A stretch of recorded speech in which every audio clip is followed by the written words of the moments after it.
Y por otro lado, la búsqueda de la reunificación familiar. Si bien es cierto, en estos países, en sus países de origen, se tienen que buscar soluciones a estas problemáticas, también es muy importante que México establezca mecanismos de protección, y justamente estos mecanismos están determinados por las directrices. Es un marco internacional que nos ayuda a tomar decisiones. Actualmente en México tenemos una Ley General de Derechos de Niños, Niñas y Adolescentes que incluye en su marco normativo elementos de las directrices, lo cual es de celebrarse. Sin embargo, todavía estamos en un momento muy incipiente. ¿Por qué razón? Bueno, porque desde las organizaciones de la sociedad civil consideramos que aún no tenemos un marco suficiente para garantizar el derecho a vivir en familia y en comunidad. Y a partir de experiencias de acogimiento o de cuidado residencial a niños migrantes no acompañados, voy a puntualizar algunas cosas que me parecen importantes. Primero, el cuidado que se provea tiene que responder al interés superior del niño y específicamente a los principios de necesidad e idoneidad. Ya quien me precedió habló de esto. Si realmente los centros de asistencia social ofrecen las condiciones adecuadas para cumplir con este interés superior. Es fundamental la participación informada de los niños y niñas y adolescentes durante este proceso. Ellos tienen una interacción muy fuerte con diferentes autoridades que los acompañan en todo el proceso legal.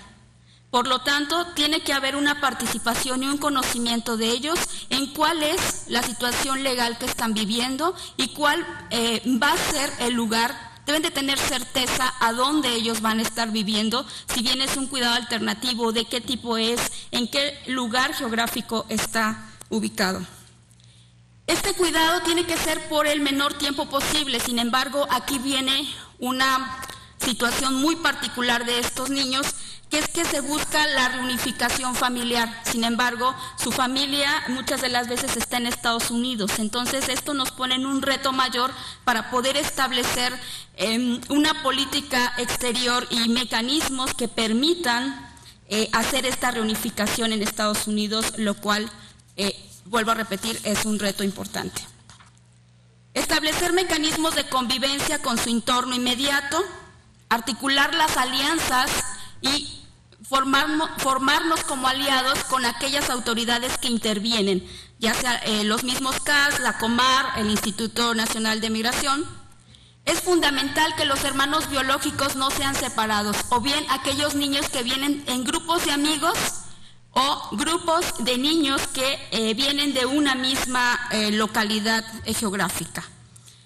Si bien es cierto, se tiene que crear un plan de restitución de derechos que contemple la parte educativa, la parte de salud. Es muy importante que esto sea o que ofrezca un desarrollo integral. Es decir, buscar la socialización y la integración comunitaria, respetar las prácticas religiosas o espirituales de los niños, generar habilidades para la vida independiente. Hablamos que el grupo etario es sobre todo adolescentes, que en algún momento serán jóvenes y se van a insertar a la educación o al empleo. Entonces necesitamos desarrollar esas habilidades. Tener un contacto con la familia de origen cuando esto sea posible. Nosotros hemos participado de algunos casos donde la familia está en Estados Unidos y hay una comunicación por medios electrónicos, lo cual nos ayuda a la estabilidad emocional de niños y niñas, y esto tiene que haber una plataforma protegida también para que haya esa interacción. La vinculación con la familia de origen nos permite también que esa familia se convierta en aliada de quienes proveemos cuidados alternativos para apoyar el desarrollo de los niños, aunque estén en lugares distantes.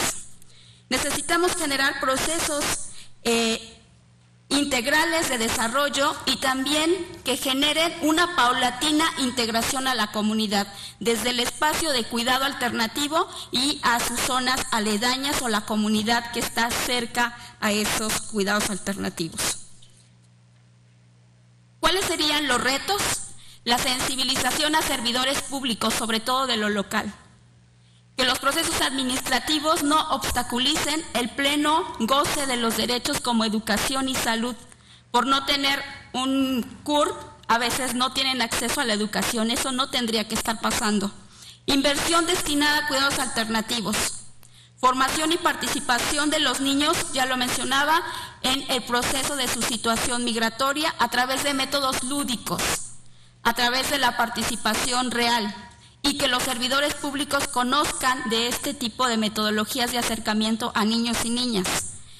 Generación de modalidades alternativas lo más parecido a la familia.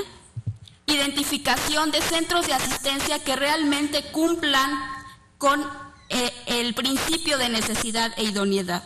Definitivamente las directrices seguirán marcando, las directrices de cuidado alternativo seguirán marcando tanto las normas, las leyes y la operación de los centros de asistencia que proveen cuidados alternativos a niños y niñas migrantes.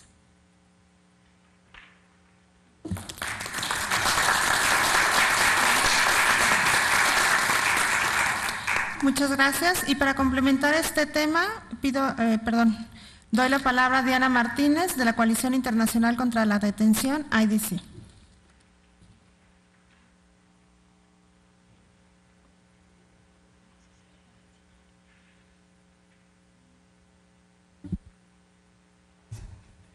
Buenos días a todos y todas. Agradezco a nombre de IDC la invitación del Senado y en particular de las comisiones que organizaron e hicieron posible estas audiencias.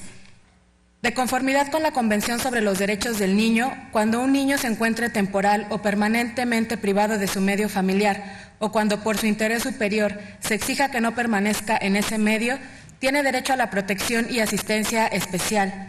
Para ello, se debe garantizar el acceso a cuidados alternativos y, solo de ser necesario, la colocación en instituciones adecuadas para su protección. Tal es el caso de niños, niñas y adolescentes no acompañados extranjeros que llegan a nuestro país por una diversidad de motivos y que son identificados por la autoridad migratoria. En la mayoría de los casos, enviándolos a las estaciones migratorias o estancias provisionales del mismo instituto.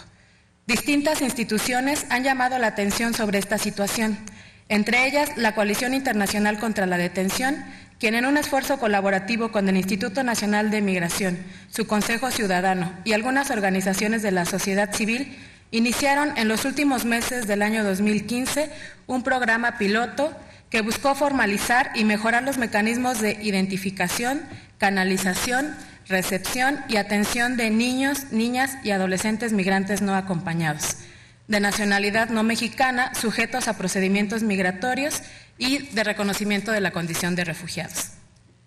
Este piloto fue diseñado a partir del modelo para la recepción y acogida de niñas, niños y adolescentes migrantes no acompañados en el entorno comunitario, que a su vez fue una adaptación al contexto nacional del modelo de evaluación y colocación comunitaria sensible a los niños, mejor conocido como CAP. El CAP brinda elementos de valoración y análisis para crear mecanismos efectivos de atención y gestión de casos de niños, niñas y adolescentes migrantes no acompañados. Casa Alianza y Aldeas Infantiles fueron las dos organizaciones de la sociedad civil asentadas en la Ciudad de México que participaron en la implementación del piloto. IDC fungió como asesor técnico del mismo y facilitador del proceso. A medida que avanzó el proyecto, se sumaron más actores naturales, como la Comisión Mexicana de Ayuda al Refugiado, el Alto Comisionado de Naciones Unidas para los Refugiados, evidentemente la Procuraduría Federal de Protección de Niñas, Niños y Adolescentes del Sistema Nacional DIF y UNICEF. Las fases del piloto contemplaron 4 componentes. El primero, la identificación y evaluación de niños, niñas y adolescentes candidatos. El segundo, la canalización a los centros de acogida. El tercero, el seguimiento y la gestión de casos. Y finalmente, la resolución de casos. Estas fases tuvieron como un punto de partida la presentación del niño o adolescente en la estación migratoria y, por lo tanto, el inicio de los procedimientos administrativos sustanciado por el Instituto Nacional de Migración o bien el procedimiento de reconocimiento de la condición de refugiados que instaura la Comar. Cada fase del piloto incluía elementos destinados a favorecer que los niños, niñas y adolescentes quedaran dentro del sistema de cuidados alternativos, mientras esperaban respuesta de su procedimiento migratorio o bien de su procedimiento de reconocimiento de la condición de refugiado. Y por tanto reducir el riesgo de que los niños, niñas y adolescentes abandonaran dichos procedimientos. Por ejemplo, estableciendo criterios para reducir el riesgo de una inadecuada identificación de candidatos para entrar al piloto, o en la etapa de canalización, la creación de compromisos de los niños con sus procesos y el fortalecimiento de su derecho a ser informados sobre cómo avanzaban los mismos y cuándo estos concluían. Este piloto, entre otros esfuerzos a la par, realizados también por el Instituto Nacional de Migración y por la Comisión Mexicana de Ayuda al Refugiado, fue un paso significativo hacia la implementación de la prevención de la privación de la libertad de los niños, niñas y adolescentes por razones migratorias, comprendidas en la actual Ley de Migración y en la Ley General de los Derechos de Niñas, Niñas y Adolescentes, y en específico en su reglamento. En este sentido, es necesario cuidar la institucionalización de lugares de acogida donde los niños, niñas y adolescentes permanecen de igual forma privados de su libertad, mientras esperan resolución de su caso, y de manera progresiva transitar hacia privilegiar la libertad e integridad de los niños y adolescentes.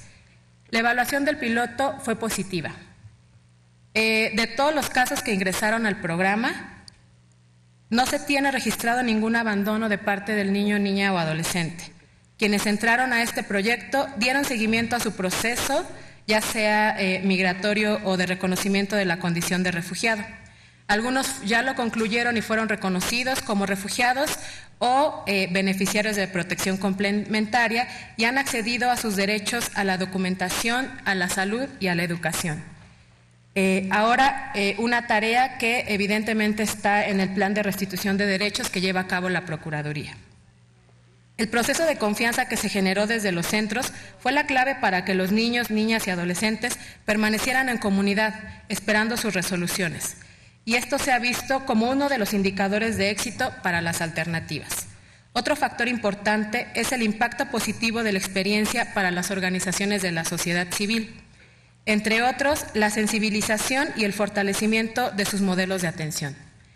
Aldeas Infantiles hizo modificaciones a su modelo para la atención adecuada de niños, niños y adolescentes migrantes y refugiados. Han ampliado su labor en el tema para mejorar la atención a esta población y están visualizando proyectos regionales y gestionando recursos propios para seguir recibiendo a un mayor número de niñez migrante y refugiada, y esto tiene que ver mucho con lo que decía el licenciado Bucio de no solamente es el cambio en leyes o el cambio en estructuras, sino también cómo se hacen posible a través de recursos suficientes. Casa Alianza, por su parte, firmó un convenio con Comar, abriendo otra casa especializada y con más capacidad para recibir y atender a niños, niñas y adolescentes solicitantes de la condición de refugiado. Una vez concluido el piloto, la Procuraduría de Protección había entrado completamente en funciones e intervenido en diversos asuntos de niños, niñas y adolescentes extranjeros no acompañados. Esto resulta relevante debido a que muchas de las actividades del piloto se han institucionalizado a través de las funciones de la Procuraduría. No obstante, es necesario avanzar en la coordinación de todos los involucrados en la atención de niños y la armonización de la Ley de Migración a la Ley General de Derechos, motivo que nos reúne el día de hoy. Confiamos en que estos trabajos culminen con reformas que sigan abonando a la protección de niños, niñas y adolescentes, y que la prohibición de ingresar a esta población a una estación migratoria o estancia provisional sea una realidad. Muchas gracias.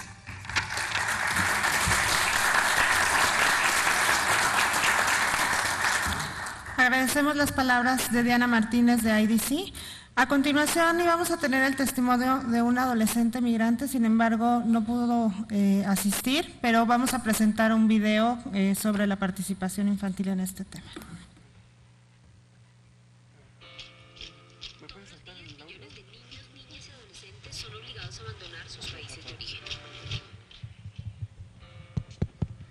Muchos de ellos terminan en detención migratoria. Una disculpa, vamos a revisar nada más el audio.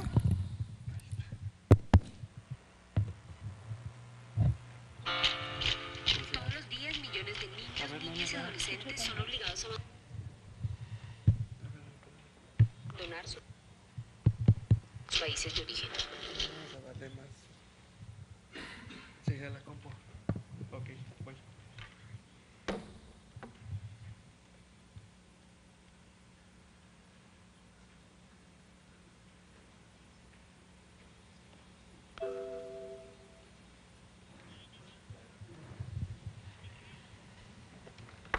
¿Qué pasó? ¿Qué pasó? Muchos de ellos terminan en detención migratoria. Ok. No han cometido crimen alguno. Aún así, A ver, voy. No, lo traigo por... Deja.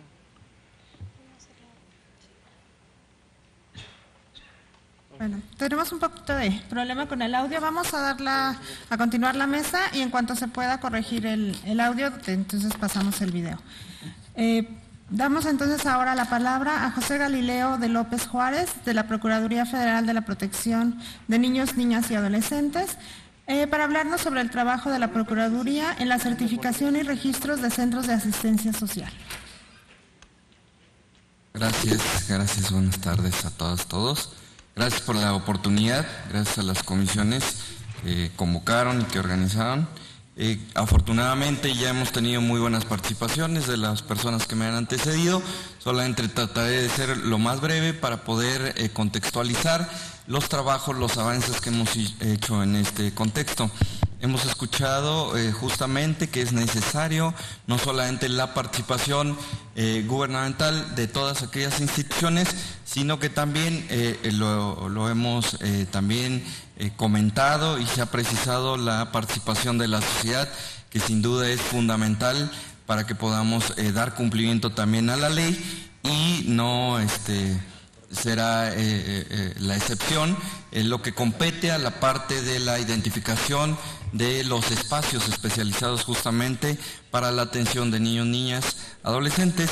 La ley establece muchas cuestiones que ya hemos escuchado, sin embargo también lo especial en la cuestión de la regulación de los centros de asistencia social. En esta parte de regulación también establecía, y quisiera precisar allí también, parte de los avances es que nos establecía que fijáramos ciertas reglas, normatividad secundaria, la cual ya ha sido realizada, fue publicada en mayo de este año y puede ser consultable también. Fueron 10 instrumentos que finalmente competen a la Procuraduría Federal, 3 de ellos tienen que ver con la parte de regulación de los centros de asistencia social. Y generalmente, incluso ahorita veíamos en el programa, referimos siempre a la certificación y ya lo hemos escuchado. La certificación de manera genérica, no obstante la ley nos establece 4 ejes fundamentales que es por el cual debemos de partir, que sería la autorización de estos centros, ¿sí? El registro, un registro nacional que se debe construir desde la gente que está generando los números, que está dando la primera atención, que están haciendo este acogimiento. Para ello también habría que precisar que la ley no hace distingos en cuanto a los espacios y nos menciona que deben ser públicos, privados y asociaciones. O sea, todos están regidos bajo las mismas reglas, bajo la misma normatividad, y en ese sentido también tendríamos que irlo considerando para la identificación y el fortalecimiento de los espacios. Posteriormente al registro viene la parte también de supervisión, que es una tarea de las procuradurías y que debe ser una tarea permanente y que atenderá a diversas circunstancias. Entre ellas la supervisión tiene que ver como parte de los requisitos para poder otorgar una autorización para el funcionamiento de estos espacios. Posteriormente, bueno, ya por último nos marca un cuarto eje que tiene que ver sí con la certificación.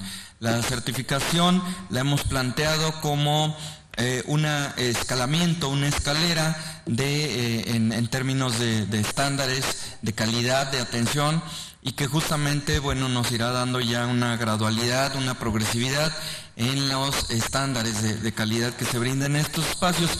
Lo primero que tenemos que hacer es partir de la autorización, de la identificación de los mismos, y para cual podemos, ya en términos de números, tenemos una cifra que nos arroja un censo que realizó el INEGI de 879 espacios para niños, niñas, adolescentes, No obstante, ya nosotros desde el Sistema Nacional DIF y la Procuraduría en específico hemos realizado una consulta a través de las Procuradurías Estatales de Protección y tenemos al día de hoy una cantidad de 1,007 espacios.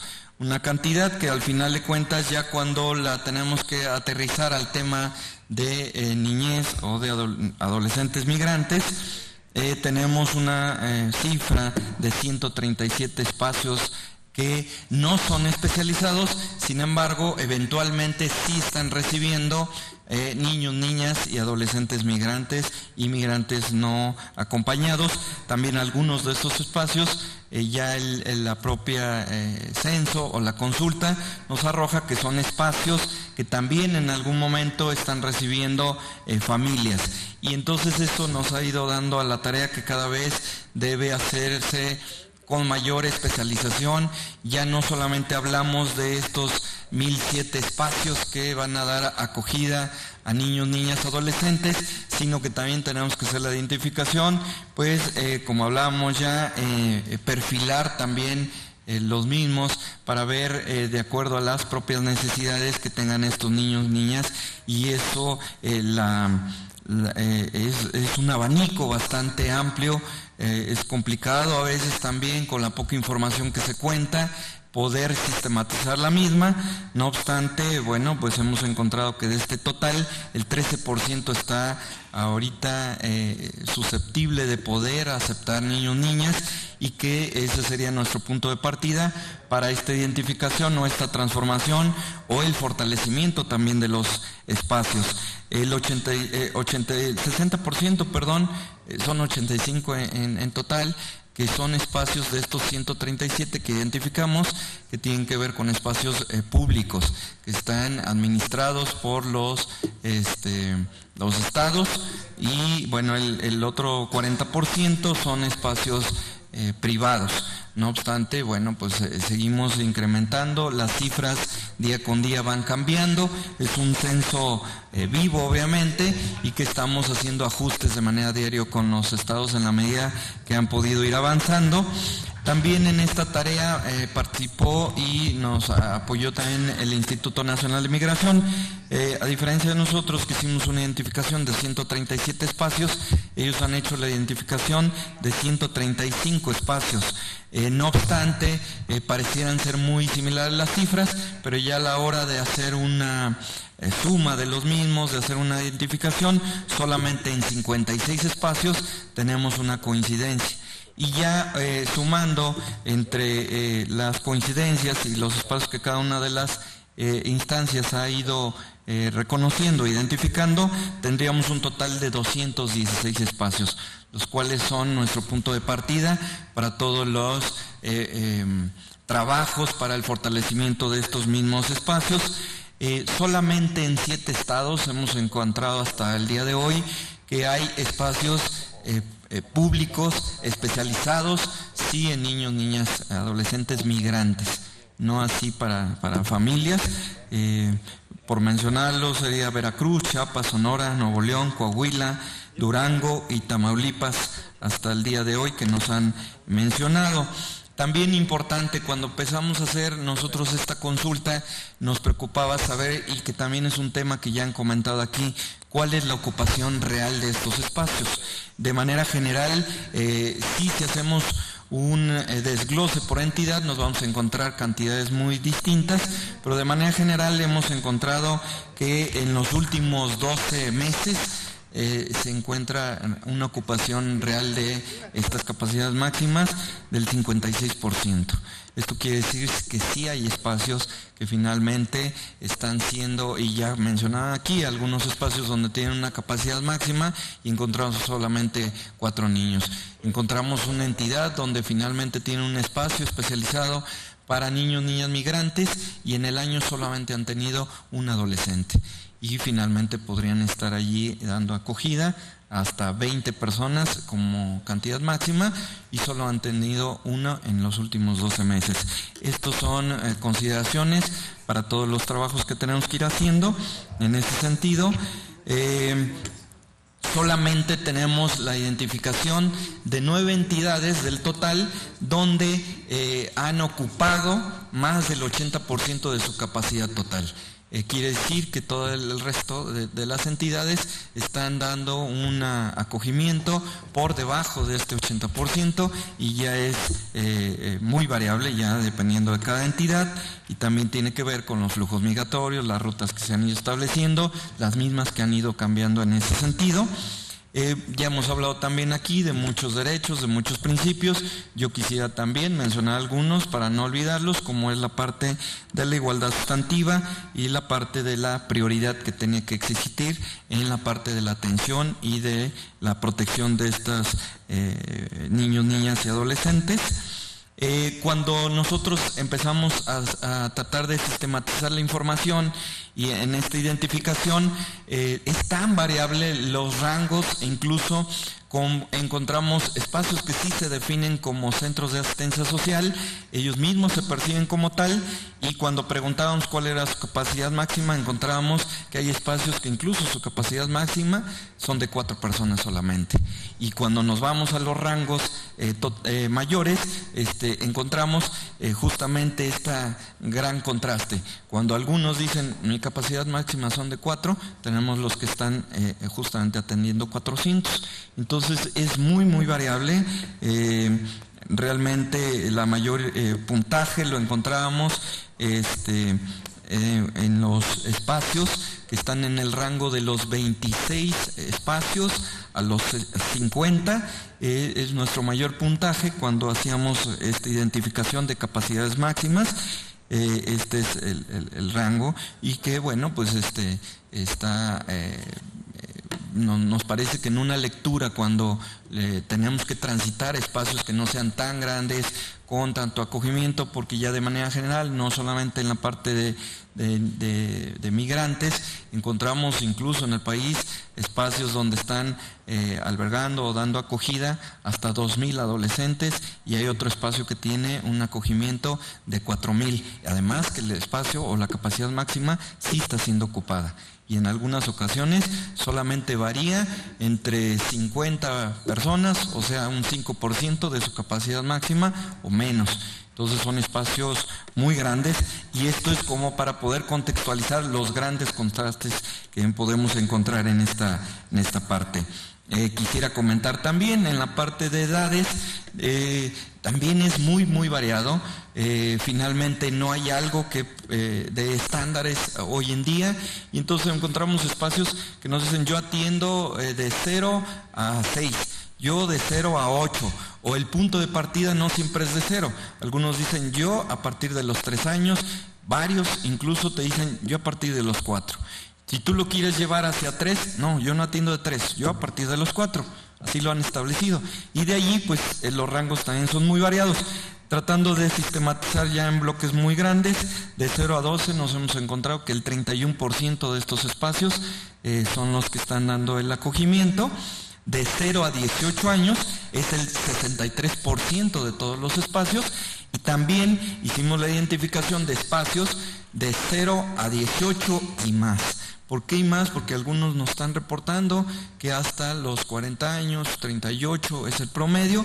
¿Por qué? Porque tiene que ver con los que sufren de alguna discapacidad, y que finalmente, bueno, pues los han tenido allí, y no hay espacios donde justamente ya también hablábamos acá del seguimiento de a partir de que se cumple la mayoría de edad, de la parte de la atención integral que deben darles. Entonces siguen manteniéndose en estos espacios, o la otra es que también eventualmente en algunos de estos están recibiendo también familias completas, aun cuando el perfil de ese espacio no sea más que para niños y niñas, pero pues eventualmente reciben a las familias. Por eso está representado allí el 6% también. En cuestiones de género también es algo considerable, donde encontramos que para niños, hombres, adolescentes hombres. El 16% de este total de 137 espacios está destinado a ellos. Hablando en materia de mujeres, encontrábamos que es el 11%, y cuando ya veíamos, bueno, ¿y dónde está todo lo más? En estas áreas mixtas, sin esta distinción de la cual sí está obligado, encontramos que es el 73%. Esto habla de todo el trabajo que tenemos que hacer, de los perfiles que tenemos que seguir avanzando, sí, aunado a, bueno, los grandes retos para poder concluir con esto, si no hubiese alguna otra cuestión, que no hemos encontrado realmente que existan. Cuando nosotros preguntamos, oye, ¿tienes un modelo de atención? Sí, te dicen que sí. Finalmente, cuando te dices, bueno, a ver, ¿dónde está el documento? Vamos a observarlo. Es complicado encontrar ya un modelo, porque son modelos que se han ido creando sobre la práctica, son modelos empíricos también, son modelos que no están documentados, y que entonces también en los cambios de administraciones, en los cambios de equipos de atención, en los cambios de que también en muchos espacios la mayoría del fortalecimiento en la atención es a través de grupos de voluntarios, se van perdiendo, ¿sí? Y no hay algo documentado que nos fortalezca también en la parte de los modelos de atención. También por parte de la Procuraduría estamos trabajando junto con otras instituciones y otros organismos, incluso internacionales, en la parte de sí tratar de ir definiendo modelos de atención de manera general, y ya después iremos haciendo la especialización que requiere cada uno en estos grandes contrastes, en estos abanicos tan amplios. Finalmente, los modelos deben incluir, sí, desde la identificación de necesidades en un primer contacto, la parte de la atención, de la protección que se debe dar al interior, pero también, y con todos estos servicios de lo que ya nos hablaba la Procuradora, pero también con la parte cuando ya están próximos a egresar de estos espacios, por cualquiera de las razones que sea esta, cuál va a ser el seguimiento por parte de los mismos, cuál va a ser la coordinación con las instituciones o las causas por las cuales los llevaron allí, y trabajar también en los planes de vida, que es muy importante. La mayoría de los espacios no lo tienen, y tampoco hay definidos estos planes, y que tiene que ver también con la restitución de esos derechos. Tenemos que perfilar los mismos espacios, perfilar los modelos de atención, trabajar en la profesionalización, en los perfiles también de las profesionales, de las personas, incluso de los voluntarios, las voluntarias que están en estos espacios.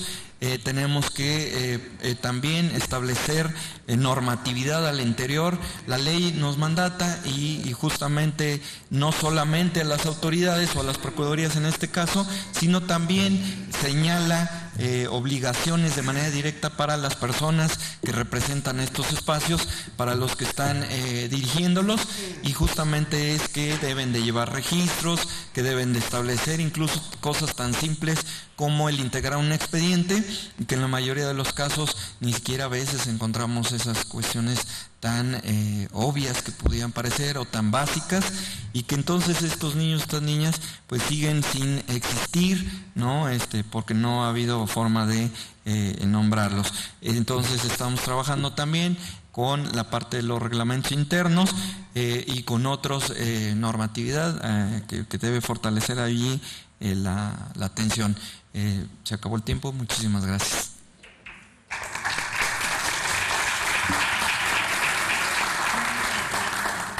Muchas gracias por la intervención, y a continuación doy la palabra a Cintia Pérez Trejo de la Comisión Mexicana de Ayuda a Refugiados, COMAR, que nos hablará sobre las acciones y ajustes implementados en la atención y protección de la infancia solicitante de asilo y refugiada a partir de la entrada en vigor de la Ley General de los Derechos de Niños, Niñas y Adolescentes. Bien, muchas gracias. Buenas tardes.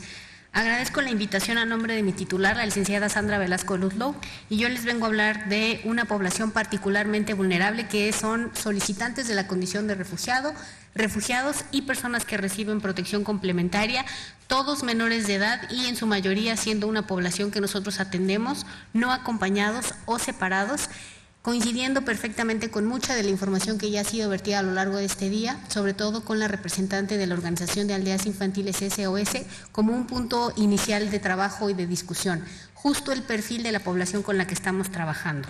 Son adolescentes que llegan a México, nacionales de Honduras, El Salvador y Guatemala, que no vienen buscando trabajo, no vienen buscando reunificación familiar, sino lo que vienen buscando es protección de parte del Gobierno de México por las condiciones de inseguridad que se encuentran en su país de origen. Nacionales de Honduras, Salvador y Guatemala, en un rango de edad entre 14 y 17 años de edad, mayormente varones, pero también con un incremento bastante significativo de niñas que están viajando solas por nuestro territorio, buscando una alternativa para la cual ellas evidentemente no la encuentran porque resulta que no es clara. Ante este panorama, la Comisión Mexicana de Ayuda a Refugiados tiene un encargo conocido justo como un procedimiento administrativo de reconocimiento de la condición de refugiado, que este encargo inicia con la promoción de este derecho de las personas para poder tener acceso a este procedimiento y poder evaluar estas experiencias de vida y determinar si hay elementos suficientes para reconocerles como refugiados o brindarles una protección complementaria, como una protección subsidiaria que el Gobierno de México también tiene previsto en su normativa nacional. Ante esta forma de trabajo y con la implementación y entrada en vigencia de una ley general nueva, la forma en la que la Comar ha actuado o ha implementado sus actividades sustantivamente no se ha modificado, pero sí se ha fortalecido a través de la incorporación de este nuevo actor y nuevos actores en los cuales, con una clara distribución de competencia como elemento fundamental, estamos implementando acciones en coadyuvancia para poder proteger a esta población vulnerable o en condición de vulnerabilidad.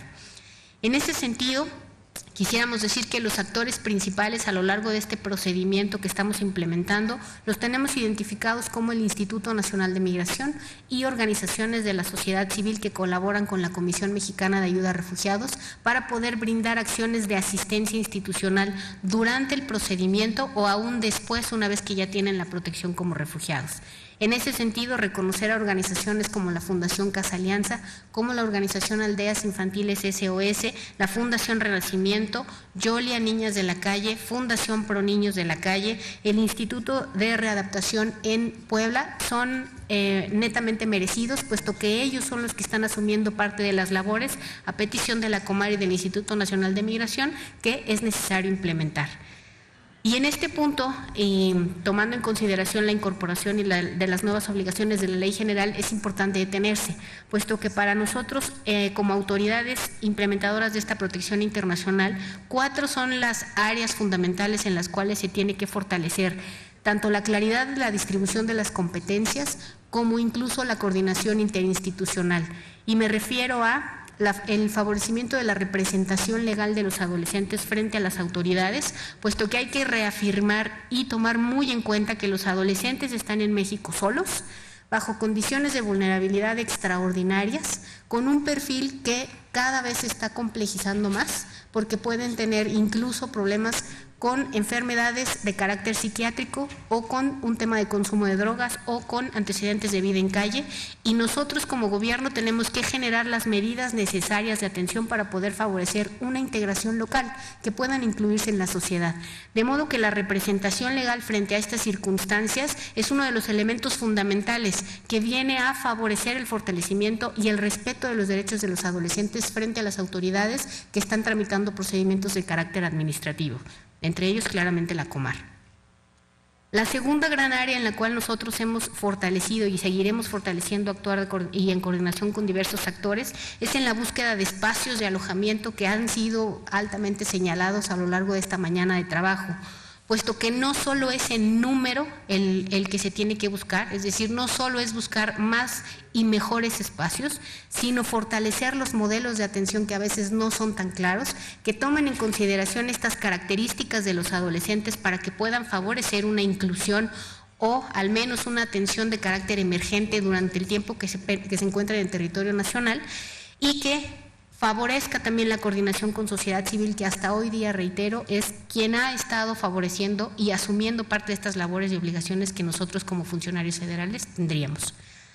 Tercer gran área en la cual se ha favorecido la coordinación con la Procuraduría y con el nuevo sistema de protección a la infancia se refiere a la solicitud y emisión de plan de restitución de derechos de los niños que ya han sido reconocidos como refugiados o que cuentan con protección complementaria.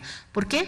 Porque estos niños dejaron de ser migrantes en tránsito, Son personas que se van a quedar en nuestro país como residentes permanentes y que en la medida en que nosotros concienticemos al resto de la sociedad frente a esta necesidad de considerarlos ya no como migrantes, sino como residentes permanentes, porque son refugiados o beneficiarios de protección complementaria, los esquemas de protección seguirán ampliándose en beneficio de esta población.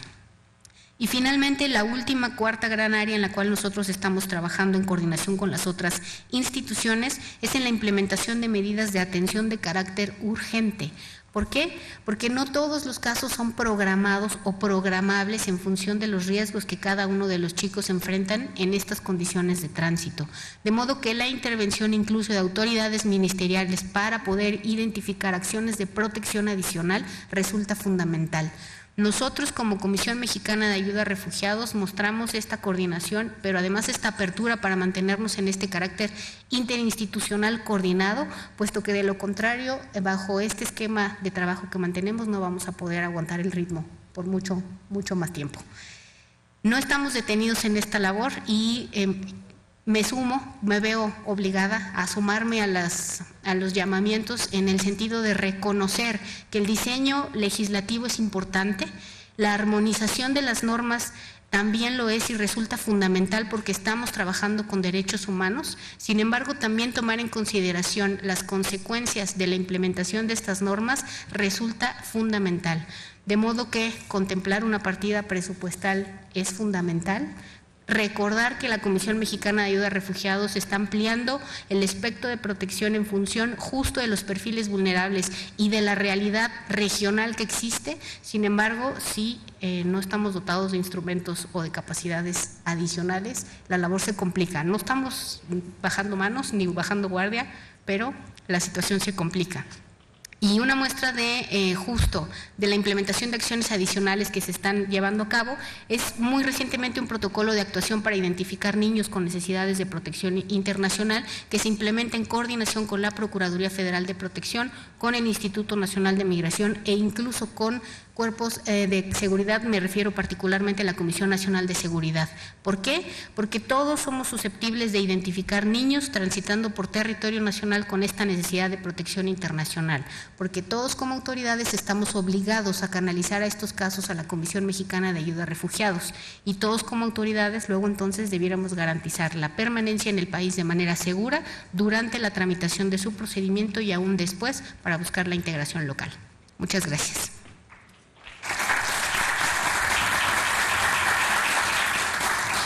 Muchas gracias, agradecemos la participación de Cintia de la Comar y bueno, finalmente vamos a presentar el video, parece que el audio ya está y sería nuestra última intervención virtual en esta mesa. Niños, niñas y adolescentes son obligados a abandonar. Todos los días millones de niños, niñas y adolescentes son obligados a abandonar sus países de origen. Muchos de ellos terminan en detención migratoria. No han cometido crimen alguno. Aún así, los encierran. A menudo en condiciones carcelarias. Pero no tiene que ser así. Estar detenido nunca es compatible con el interés superior del niño, aunque sea por periodos muy cortos. Hay muchas formas de asistir y atender a un niño sin detenerlo. Muchos países ya cuentan con estas opciones. Las autoridades fronterizas están en una posición especial para poder identificar y evaluar las situaciones de vulnerabilidad de una persona. Si los niños se encuentran solos, se les debe asignar un tutor adecuado. El tutor representa a los niños no acompañados durante todo el proceso de toma de decisiones. Es independiente de las personas que toman decisiones sobre su situación legal o migratoria y les ayudan a hacer valer sus derechos. Todos los niños tienen derecho a intérpretes y representación y asesoría legal sin costo. Los niños no deben ser detenidos en ningún momento durante los procesos de identificación y evaluación. Hay muchos lugares aptos y adecuados para los niños que se encuentran en espera de una decisión sobre su situación migratoria. Pueden vivir en la comunidad con su propia familia. Pueden ser atendidos por otra familia bajo un programa de cuidados alternativos. Pueden vivir con otras personas en una casa-hogar bajo la supervisión de un tutor. Pueden vivir en espacios destinados para personas vulnerables. En todos estos lugares, los niños, niñas y adolescentes están libres y tienen acceso a educación y atención médica. Diversos Muchos estudios han demostrado que designar un gestor de casos puede mejorar la comunicación, participación, bienestar y apoyo a los niños y puede facilitar la pronta resolución de su solicitud de asilo o caso migratorio. Un gestor de casos conoce el sistema de migración y asilo y también ayuda al niño y su tutor a asegurar que los mecanismos de cuidado y apoyo sean adecuados. Y en muchos países estos sistemas son más económicos que la costosa detención migratoria.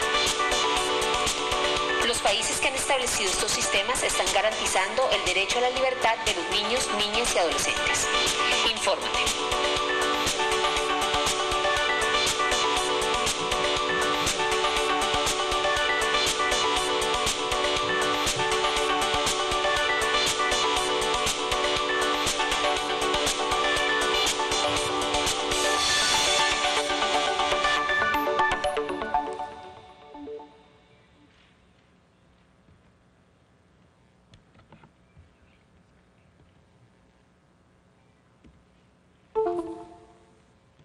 Vamos, nada más, es que ahí pasaron un segundo video, nada más que se proyecte y abrimos la mesa.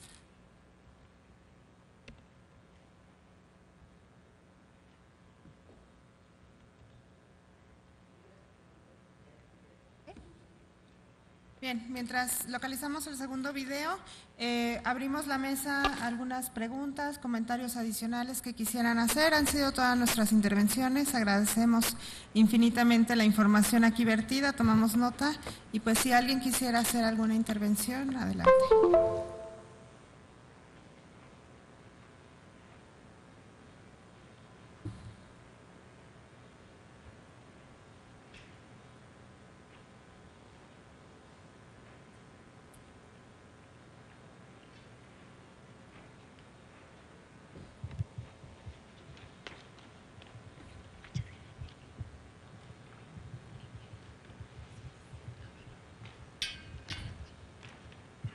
Gracias, muchas gracias. Soy Maru Cortázar de la Fundación Appleseed México y tengo dos preguntas.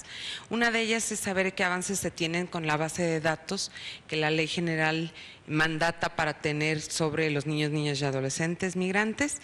Y la segunda, saber su opinión sobre, y que celebramos mucho, yo creo que desde la sociedad civil, todo lo que son los nuevos protocolos de atención, pero qué tanto se están de alguna manera armonizando o que van a trabajar en conjunto, porque me preocuparía un poco que se revictimice a los niños, niñas y adolescentes en ese sentido, porque sabemos que, bueno, ya todas las entidades están trabajando en sus propios protocolos. Gracias.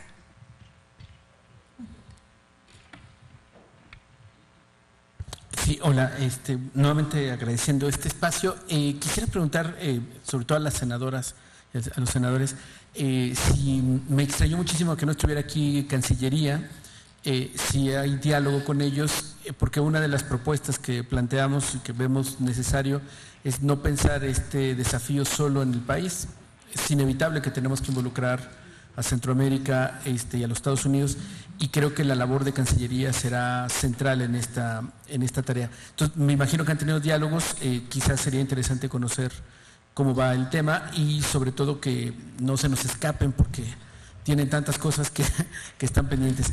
Y vinculado con ello, aunque no necesariamente está vinculado con la iniciativa de ley, pero me permito preguntarlo igual con Cancillería, y es que tenemos atorado el tercer protocolo facultativo de la Convención, las comunicaciones que los niños y niñas pueden tener directamente con el comité. Los niños y niñas migrantes tienen mucho que contar y esto sería un tema que ampliaría la protección para los niños y niñas migrantes en nuestro país. Solo recordar que lo tenemos pendiente y el Senado, sería interesante recordarlo también ante la Cancillería. Gracias.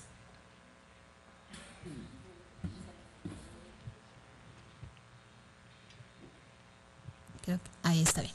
Gracias. Sí, agradezco mucho la consulta, porque esta base de datos verdaderamente es fundamental para lograr una adecuada articulación de las responsabilidades que tenemos las distintas instituciones. Esta base de datos de niñas, niños migrantes mexicanos en el extranjero y la de migrantes en México ha iniciado sus trabajos de coordinación para llegar a la consumación. Quiero compartirles, digo, ya no están mis colegas del Instituto Nacional de Migración, pero ya hay un trabajo de coordinación de las áreas de tecnología de ambas instituciones, del Sistema Nacional DIF con el Instituto Nacional de Migración. Importante es mencionar que el Instituto Nacional de Migración cuenta ya con una base de datos. Aquí la importancia en términos de lo que señala la ley es la administración conjunta de esta base de datos. ¿Cuál es la visión que tenemos de la base de datos? La Procuraduría Federal, la Administración con el Instituto Nacional DIF, con la visualización completa de todo el país, de cuántas niños se están recibiendo en estaciones migratorias a nivel nacional, y que las Procuradurías de Protección en cada entidad federativa vean el bloque que les corresponde, Procuradoras y Procuradores de Protección, para ir delimitando la atención en función de la entidad federativa en que se encuentra. Pero ya ha iniciado, esperamos al cierre de año tener ya un avance importante que nos permita presentar esta base ya en funcionamiento. Sí, gracias.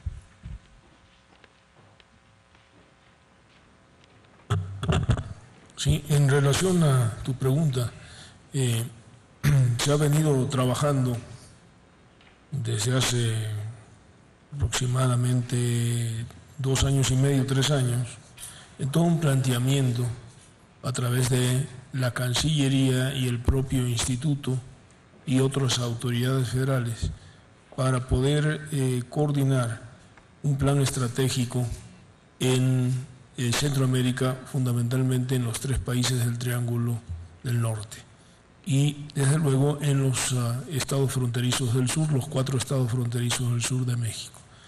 El tema es que en el planteamiento centroamericano hemos tenido pues muchas variantes. Una de ellas es, este plan, lo diseñaron, entre otros, el presidente Peña Nieto, desde luego que lo está impulsando con el gobierno mexicano y el gobierno estadounidense, con el presidente Obama. Hubieron varias reuniones con funcionarios de alto nivel, de los propios presidentes, tanto en Washington como en México, como en Guatemala y Centroamérica, para echarlo a andar. Un plan que implicaba ir de fondo en la solución de los problemas que están propiciando, como tú bien lo señalaste, la migración en Centroamérica, particularmente en estos 3 países, debido a las condiciones de pobreza, al cambio climático, a la violencia que ya se ha mencionado aquí y que obliga a los jóvenes sobre todo a migrar. El tema es que este programa ha visto algunos inconvenientes, tales como en los cambios de presidentes tanto en Honduras, ¿no?, como en Guatemala. Ya vimos todo lo que pasó en Guatemala con el presidente Otto Pérez y resulta con que todo esto implicó volver a empezar, tener contacto con las nuevas autoridades, con los nuevos presidentes, replantear todos los esquemas, y ha sido verdaderamente lento y tormentoso todo esto para que las autoridades, sobre todo centroamericanas, pues puedan facilitar las medidas para echar a andar todos estos programas. Entonces, ha sido un empezar y un recomenzar, pero sí existe planteamiento, es lo que tenemos que hacer. El gobierno mexicano ha estado interesado en ello, el gobierno del presidente Peña, y esperemos que la estabilidad política y electoral, sobre todo en estos 3 países, llegue a un nivel en que podamos echar a andar estos programas, porque todo esto implica recursos. El presidente Obama incluso planteó al Senado y se autorizaron, no lo que pidió el presidente Obama, pero se autorizaron recursos para impulsar el desarrollo, la infraestructura, el Estado de Derecho, sobre todo en estos 3 países, pero desafortunadamente con tantos cambios no ha sido posible avanzar a la velocidad que la situación demanda, para abatir pobreza, para abatir violencia, para darle estabilidad y desarrollo a estos 3 países del Triángulo del Norte que lo están necesitando urgentemente, en donde el gobierno de México también iba a aportar y ha aportado algunos recursos, no en la medida que se convino, dada la situación que he descrito. Entonces, sí se está trabajando con la Cancillería, sí hay un programa, esperemos poderlo concretar y llevarlo a cabo lo más pronto posible. Eso sería la respuesta, ¿no? Y consideramos también la sugerencia que has hecho para que podamos trabajar y avanzar en los protocolos que tú has señalado. Sí, para seguir enriqueciendo esta pregunta, nosotros hemos presentado exhortos al Ejecutivo para que suscriba el tercer protocolo facultativo y seguiremos insistiendo para que se pueda firmar ya lo antes posible. No sé si queda ya contestada tu pregunta. Gracias. Y también nada más agregamos, nos decía el licenciado Ardelio, se está haciendo un esfuerzo por México para crear programas de empleo temporal, pues tratando de poner, de detener esta migración y sobre todo de la manera en que creo que tendrá que hacerse, ¿no? No con muros ni balas, sino creando círculos de productividad. Gracias. De no haber más intervenciones, entonces cerraríamos la mesa, proyectamos el video. ¿Sí? Ok, entonces cerramos, doy la palabra al senador Humberto Mayans para que haga la clausura de estas audiencias públicas. Muchas gracias. Bueno, yo quisiera saludar y felicitar a mis amigas, a las senadoras Laida Sansores, Mariana Gómez del Campo, Marta Elena García Gómez, así como al senador Zoé Robledo, que han contribuido de manera espléndida a la organización y desarrollo de estas audiencias públicas sobre un tema por demás complejo, importante, que es la migración infantil y la consecuente protección de los derechos de estos menores que ingresan a México. Es un tema muy sensible, es un tema que nos interesa mucho en el Senado de la República. Agradezco también la participación a nombre de todos los senadores que hemos organizado este foro, que hemos presentado esta iniciativa de ley, la participación de quienes aquí han hecho uso de la palabra. Señalo con acierto las particularidades que encierran las diversas vertientes o los enfoques acerca del trato que se le ha dado a este tema tan sensible, tan importante. De veras, muchas gracias a todos, muy agradecidos. Han sido sugerencias que hemos registrado, está todo grabado, hemos recibido algunas participaciones por escrito y las consideraremos de manera importante porque son inteligentes, porque son oportunas, porque son relevantes para poder complementar la iniciativa que hemos presentado y poder mejorarla en los términos en que lo hicimos.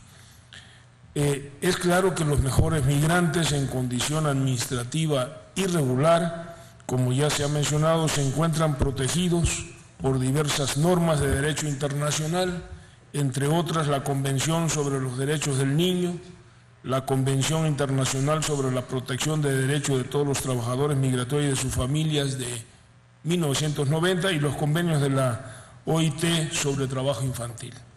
La UNICEF ha señalado que antes que migrantes, y esto es muy importante subrayarlo, los niñas y niños son personas con derechos que deben ser respetados, sin importar nacionalidad, raza, etnia, sexo o religión. Por ello, destaco la necesidad, como aquí se ha dicho, de armonización del marco legal. Lo que decía nuestra amiga la representante de Comar, el diseño legislativo con la armonización del marco legal y regulatorio que ha señalado también Alan García aquí en su intervención, de la Oficina del Alto Comisionado para las Naciones Unidas para los Derechos Humanos, y que se procesa en este Senado y que, entre otras acciones, con la iniciativa con proyecto de decreto para que se reformen diversos artículos a la Ley de Migración en materia de infancia migrante, que presentamos el 29 senadores en abril pasado y que se complementa y enriquece, como ya señalé, con estas sugerencias que han hecho en esta audiencia pública. Igualmente, en consideración todas las reflexiones y comentarios que nos han hecho las distintas organizaciones civiles que han tenido a bien hacernos llegar sus observaciones, sus sugerencias antes y después de la presentación de la iniciativa, y de las que aquí se han sugerido también. Les agradecemos mucho porque la visión de la sociedad civil, de las organizaciones civiles, es sumamente importante y enriquecedora para nosotros. Pero también advertimos que son necesarios, como aquí se ha dicho por todas las voces, recursos económicos para cumplir con las leyes aprobadas por el Congreso de la Unión, y en este caso en particular con la Ley General de los Derechos de Niñas y Niños Adolescentes de 2014, que contienen medidas de protección y que todas las autoridades deberán adoptar para garantizar el interés superior y el debido proceso de niñas, niños y adolescentes migrantes, acompañados, no acompañados, separados, nacionales y repatriados en el contexto de movilidad urbana que hoy estamos viviendo en la región y en nuestro país. A partir de esta norma y de lo dispuesto en la Ley de Migración, las autoridades de todos los órdenes de gobierno deberán, es la norma, es la ley a la que tenemos que acatar, y de conformidad a la competencia de cada institución, los servicios correspondientes a niñas y niños y adolescentes en situación de migración, independientemente de su nacionalidad o situación migratoria. De ahí la insistencia de ustedes y de nosotros los senadores de dotar con recursos suficientes al sistema DIF y a otras instituciones, tanto federales como estatales, para habilitar, operar y construir los albergues necesarios que permitan dar un trato digno y el respeto a sus derechos humanos a los menores migrantes en todo el territorio nacional, pero particularmente en los 4 estados y los 23 municipios de la frontera sur. Lo señaló en su intervención Ardelio Vargas, lo señaló también el procurador de defensa de protección de niñas y niños adolescentes, José Galileo de López de Duarte. Y ha sido una preocupación de los senadores que hemos organizado esto y que hemos presentado esta iniciativa, y también me consta del DIF nacional. También han estado sugiriendo constantemente la necesidad de que en los presupuestos anuales se cuente con los recursos suficientes para atender esta situación. Porque no puede ser que estemos legislando, que estemos haciendo normas de protección a niñas y niños y adolescentes y que no se vea reflejado presupuestalmente, como también se dijo aquí por parte de la Comar. Es decir, necesitamos hacer las negociaciones pertinentes con la Secretaría de Hacienda, hoy con el nuevo secretario de Hacienda, para poder conseguir los recursos presupuestales que garanticen que el sistema DIF nacional y las otras instituciones, incluso como la Comar misma, tengan y el propio Instituto Nacional los recursos suficientes para prestar la atención a los problemas de migración, pero también en particular a los niñas y niños y adolescentes que transitan por nuestro país. Yo, al escuchar a Galileo, quisiera pedirle una reunión, si estás de acuerdo, si estamos de acuerdo los senadores, para profundizar en toda la reflexión que él hizo, porque no tenemos tiempo ya. Si no logramos en el presupuesto 2017 contar con los recursos suficientes, mínimos suficientes, dada la situación de reducción presupuestal para el año entrante, pues entonces ya no lo vamos a lograr en este sexenio. Debe quedar plasmado una partida presupuestal específica para la atención a estos problemas en el presupuesto 2017. Me preocupa mucho lo que escuchamos de parte suya, en donde todavía no está perfectamente definido las necesidades de infraestructura y los protocolos, así como el personal debidamente capacitado para atender a estas niñas y niños y adolescentes en las distintas rutas que transitan por el país. los migrantes. A mí, yo creo que urge hacer una definición para que en base a esa definición, con la información ya disponible que ustedes tengan, hagamos un presupuesto inicial para este año y contemos ya con esa partida presupuestal para que quede para el 2018 y para la administración siguiente. Y hay que definir quién será la autoridad responsable. Si son responsables todos, pues no habrá nadie responsable verdaderamente. La ley especifica que es el sistema DIF nacional. Y en ese sentido son los 3 órdenes de gobierno, la federal, los estatales y los municipales. Bueno, yo creo que el sistema DIF también tiene una propuesta. Se ha platicado con ellos, hemos tenido entrevistas en muchas ocasiones y deben hacer un planteamiento conjunto con ustedes. Esta es la institución responsable de atenderlos. Estos son los centros en las rutas actuales, no en las hipotéticas o en las que fueron, en las actuales que tenemos que tener en un primer planteamiento para un primer presupuesto que atender con tales recursos que necesitamos. Y empecemos con 57 o con 30 centros o con 87 en las rutas actuales, no en las que ya fueron, porque si no vamos a tener la experiencia como la que usted señalaba, que hay un albergue que ha tenido en 8 meses o 9 meses un solo niño, pero hay albergues que tienen 2.000 niños, según entendí.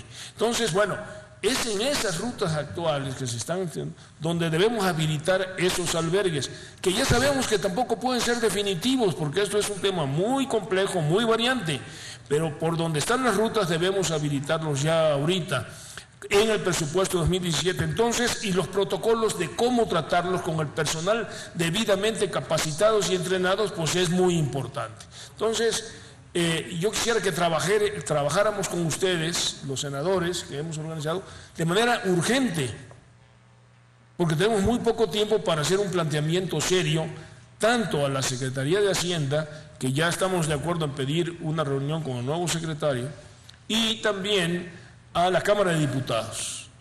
Los senadores, junto con ustedes, si nos apoyan, seremos los promotores de esto, para que salga este año. Y igual se lo dijimos ya a Ardelio, necesitamos la información seria, responsable, lógica, que ustedes tengan, de un planteamiento lógico, bien estructurado, para que, estoy seguro, la Secretaría de Hacienda, con la sensibilidad que caracteriza al nuevo secretario, que es el secretario Mit, pues nos puedan apoyar. Igualmente, los recursos para el Instituto Nacional de Migración, que hemos platicado con Ardelio Vargas. Entonces, hay que entrarle al toro ya, tenemos muy poco tiempo, estamos hablando de 2 semanas, para hacer un planteamiento serio, insisto, lo subrayo, perdón lo reiterativo, a la Secretaría de Hacienda y a la Cámara de Diputados para sacar adelante esto. Con la información disponible que tengamos, no va a ser el presupuesto ideal, no va a ser lo perfecto que abarque y resuelva todo el problema, no, lo urgente, lo necesario, con la información disponible, con los centros que están ya detectados por ustedes, pero de nada serviría que tengamos albergues o centros de atención muy bien equipados, muy bonitos, muy bien pintaditos, si no tenemos el personal capacitado. Es un personal capacitado que necesitamos, eso debe estar incluido ahí, contratación de ese personal, la capacitación permanente del mismo, la alimentación para 12 meses, todos los aspectos que implican el echar a andar estos centros muy bien y la manutención que se requiere en el sistema DIF nacional, que es lo que yo sugeriría respetuosamente para no... Y también haremos gestiones los senadores, si estamos de acuerdo, con los gobernadores del estado para que hagan ellos un esfuerzo paralelo, es decir, la federación por una parte y las entidades federativas donde se está presentando la mayor incidencia de este problema en los estados estos, ¿no? Sobre todo los 4 fronterizos y en las rutas hacia el norte. Pueden ser 7, 8 estados, como usted lo señaló, y con estos gobernadores pedirles que dediquen también en su presupuesto 2017 recursos para la atención a niñas y niños migrantes, en el mismo sentido que lo hemos platicado. Entonces, desde este punto de vista, pues vamos a trabajar y hay que hacerlo a partir de hoy mismo, ¿no?, para lograr estos recursos.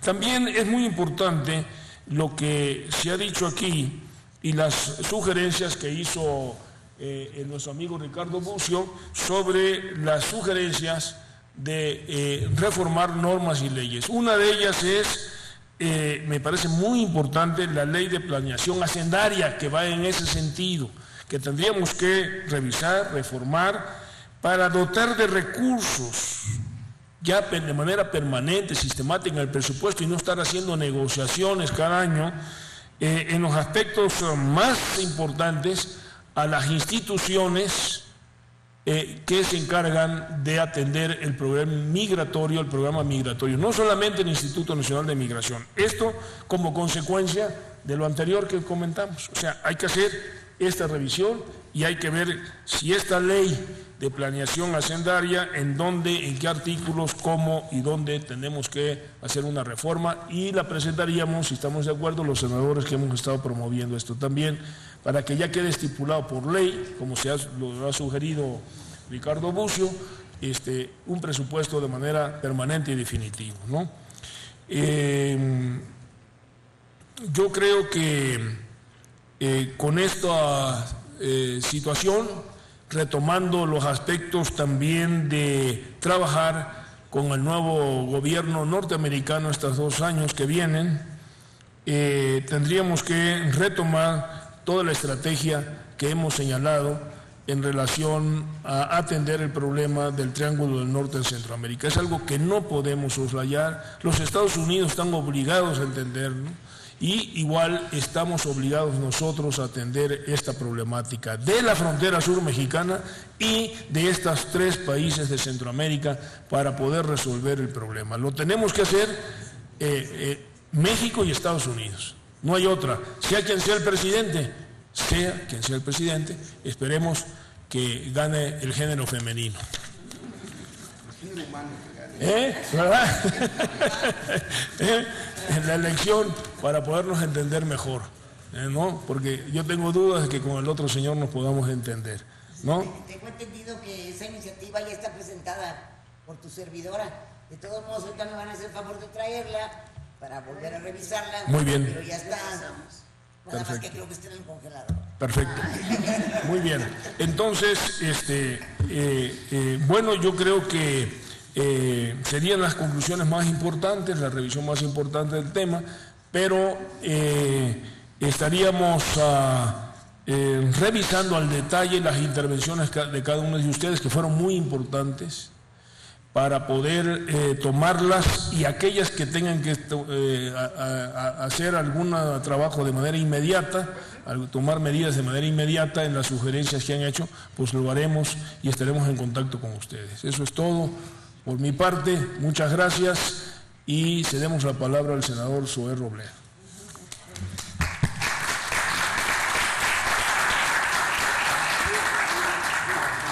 Muchas gracias, amigas senadoras, el senador Mayanza, todos quienes han estado hoy aquí, Ricardo. Primero que nada, yo quiero ofrecer una disculpa porque tuve que salir a atender a una serie de organizaciones de la sociedad civil, y se los comento porque tiene mucho que ver con esto, que creo que hay una enorme coincidencia, el tema presupuestal. Ellos están planteando, ETOS, las organizaciones, la organización Colectivo Peso y demás, que están dedicadas a la revisión justamente del gasto público. Ellos están planteando un anexo a la nueva ley de egresos que se va a discutir, un anexo para que se promueva una asignación presupuestaria que corresponda con nuevas atribuciones de dependencias. Tiene mucho que ver con todo el Sistema Nacional Anticorrupción, pero creo que también habría que pensar, si no de alguna manera se hace evidente, que es necesario que haya asignaciones presupuestarias que correspondan con fenómenos crecientes, en este caso demográficos, o fenómenos crecientes, pues como obviamente lo es la migración y la crisis de los menores no acompañados. Creo que el tema está ahí. Sin duda, armonizar las leyes debe de ser un objetivo no solamente legislativo y político, sino un objetivo que forme parte de la agenda, permítanme ponerlo así, humanitaria del Senado de la República. Una agenda que no reconoce partidos, que no reconoce tiempos electorales y que no puede reconocer tampoco en ese mismo sentido que haya ineficiencias en el gasto público o no estén las nuevas dependencias o las viejas dependencias listas para atender el asunto. Yo siempre he sido un convencido de que la forma como trate el Estado mexicano en su conjunto, y eso nos incluye, la crisis humanitaria que se vive en materia de migración, va a ser una de las formas como calificarán a toda nuestra generación de políticos. ¿Qué hicieron? ¿Qué estaban haciendo? ¿Qué tanto se preocuparon? ¿Qué tanto no les importó? Y en ese sentido, este tipo de foros, de intercambios, marca líneas muy puntuales. Yo lo he dicho reiteradamente, es inviable y es inaceptable un discurso más de defensa de nuestros paisanos en Estados Unidos, mientras no se reconozca lo que está pasando en nuestro país. Yo soy de Chiapas, ahí se vive de manera quizá más cruda el fenómeno, lo hemos visto de cerca, hemos escuchado los testimonios también allá, y a mí se me lleva a hacer varias reflexiones y también después de escuchar a varios de ustedes, que la política no puede perder sensibilidad, que cuando la política pierde sensibilidad, la que se termina perdiendo es la sociedad en su conjunto. Que cuando el gobierno actúa exclusivamente a partir de cálculos políticos, o peor aún, de cálculos de orden electoral, o que cada decisión se determina en función de la rentabilidad que puede tener en materia política, estamos tomando un mal camino. En Chiapas yo he llegado a ser criticado porque me dicen, ¿por qué atiendes tanto el tema de los migrantes si hay gente que está muriéndose de hambre y son tus paisanos? Yo no digo que tenga que ser una cosa u otra, no tienen por qué contradecirse o enfrentarse. Ambos temas son importantes. No porque los migrantes no voten o porque los niños, y peor aún los menores no acompañados, no voten, no significa que no tengan que tener el respaldo del Estado mexicano. Que ahí donde debemos incluirlos, los dejemos de marginar. Que ahí donde debemos de protegerlos, los dejemos de desamparar. Me da gusto, y una de las cosas que más me entusiasma de la mañana de hoy es escuchar que desde el Instituto Nacional de Migración hay un giro en la idea del papel que deben de tener, que debe tener el instituto y particularmente las estaciones migratorias. Ya lo había dicho Martelena, pero no, es importante reiterarlo. Si alguien tiene horarios de cárcel, muros de cárcel, guardias de cárcel, rejas de cárcel, tiene una experiencia carcelaria. Y darle a un menor de 13, 14, 15 años esa experiencia le puede cambiar la vida para siempre. Esa persona ya puede haber dicho que estuvo en una cárcel sin haber cometido un solo delito.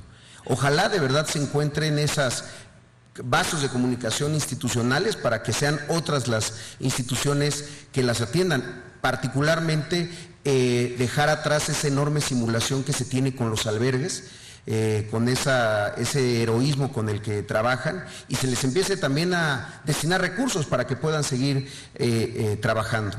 Verdaderamente es sorprendente ver a gente, y yo siempre la menciono a Olga, en el albergue del Buen Pastor de Tapachula, que la última vez que la vimos lo que nos pidió es que ahora quiere hacer otro albergue exclusivamente para refugiados, para familias de refugiados. Están leyendo lo mismo que vimos aquí con los datos, pero de manera personal, de manera totalmente directa. Por eso es que celebro de verdad que podamos llevar los trabajos de esta mañana a una feliz conclusión en lo que nos corresponde, pero sin quitar el dedo en lo que le corresponde a los demás. Sé que este salón está lleno de gente comprometida con esta causa. Ojalá logremos, así como el Zika y el chikungunya, que también les está afectando mucho a los migrantes, contagiar a más y a más personas de lo que está pasando en nuestro país. Lo dejo hasta ahí, enhorabuena y muchas felicidades a todos. Pues nada más darle las gracias a todos por su presencia, por su participación, por su trabajo y por su compromiso de vida de muchos de ustedes que han hecho una razón de vivir este tema.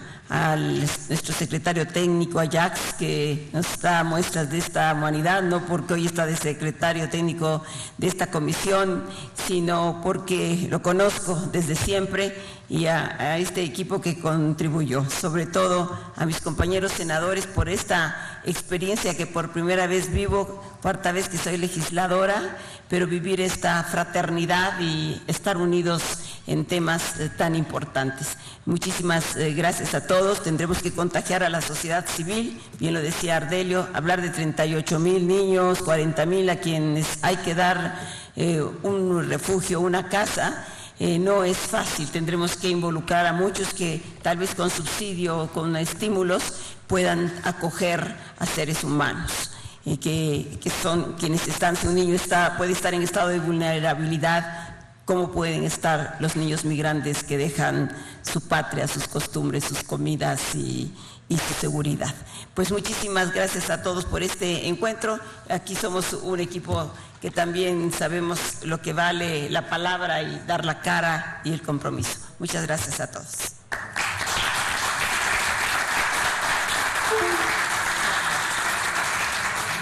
Muy bien, compañeritos.